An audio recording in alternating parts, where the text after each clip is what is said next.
like to tell you a story, along with my cousin Cedric here, about a day in November the 29th in 1998.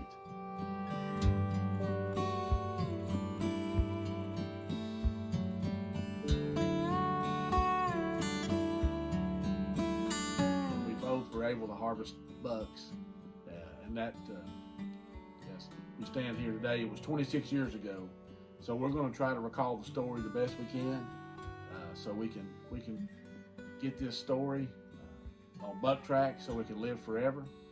So if you think 26 years ago, the day we went in the woods, we didn't have cell phones, we didn't have walkie-talkies, we were using Walmart waffle style thermals, you know, just starting out back in those days with what we had. And so I'll let Cedric talk about the start of the hunt that morning. What I remember most is getting into the woods.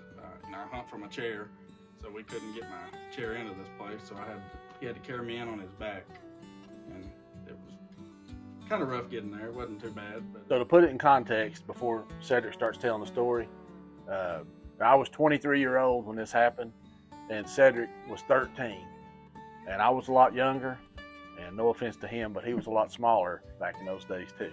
So we got Cedric dropped in the woods or on the Powerline Hill, and I remember going back over. I had a 1992 Ford Ranger 5-speed. I remember getting over and getting in the truck, and probably not smart, but drove about 2 miles away to my hunting spot, which was up a little holler right off of Douglas Lake again. But I was hunting in some hardwoods, and being so long ago, I don't remember a whole lot about the hunt in detail, except I do remember that I was hunting in a very early version of a climbing stand.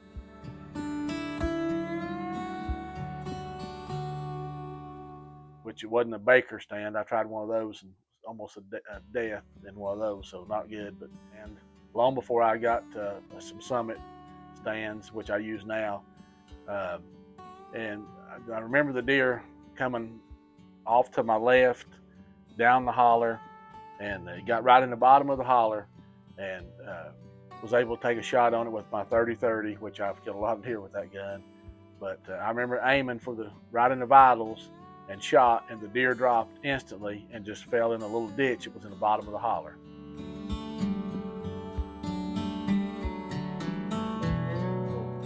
Once I shot the deer, obviously there was no tracking, no recovery. It was just laying there. So I climbed down out of the tree and walked over to the deer. I do remember no cell phones again. I had a wind-up, at that time I think a 35mm wind-up disposable camera that I would take hunting and fishing with me to try to record some pictures as we went along. But I do remember taking a picture of the deer at that point, and when I went over and looked at the deer, I had not hit the deer in the vitals. I had hit him in the neck.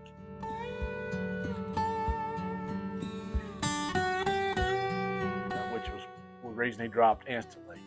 So I remember cleaning the deer and dragging him to the truck, but at that point in time, it was pretty early in the morning, and I knew Cedric was away from me, and so I wanted to give him some time, and so I took the deer, according to Cedric. Now I don't remember this in details, but I took the deer out to the community that I lived in and started showing it to a bunch of buddies.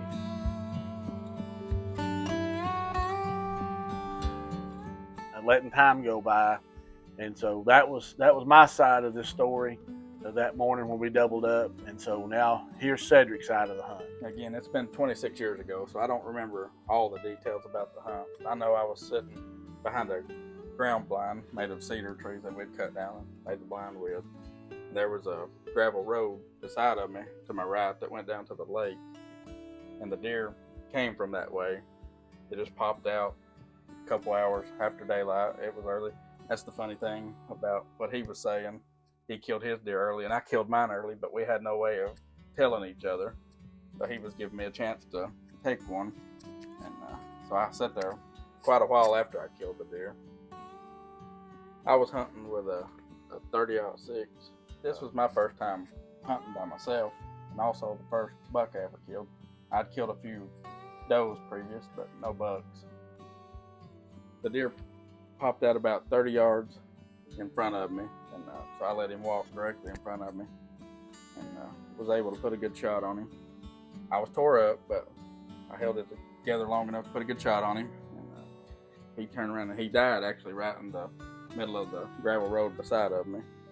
And I sat there a couple hours after I shot him because he was out showing his deer off. A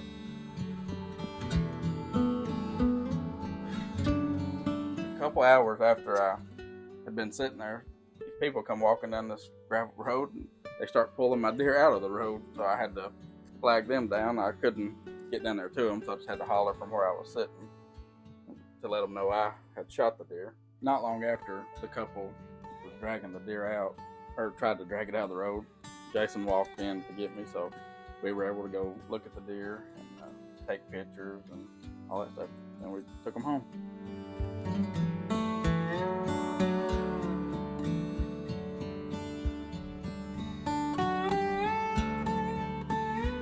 So that's our story of hunting taking 2 bucks back in 1998 before cell phones and fancy trail cameras and all the things we have today, and me running around showing a deer and Cedric sitting there pretty much all morning until I finally show up to get him out of the woods. But it was a good time, and as you see, we have these 2 mounts here on the wall to remember that by, so hopefully now everybody can hear this story and remember it forever.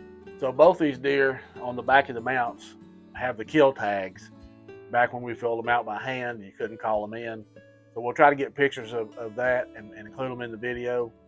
I noticed as I hung this one up with my Buck Tracts badge that it was faded on the back. So we're going to see if Cedric's has got a little more information on it, where we checked them out and that type of thing. And we'll just take a picture of it and include it if we have it.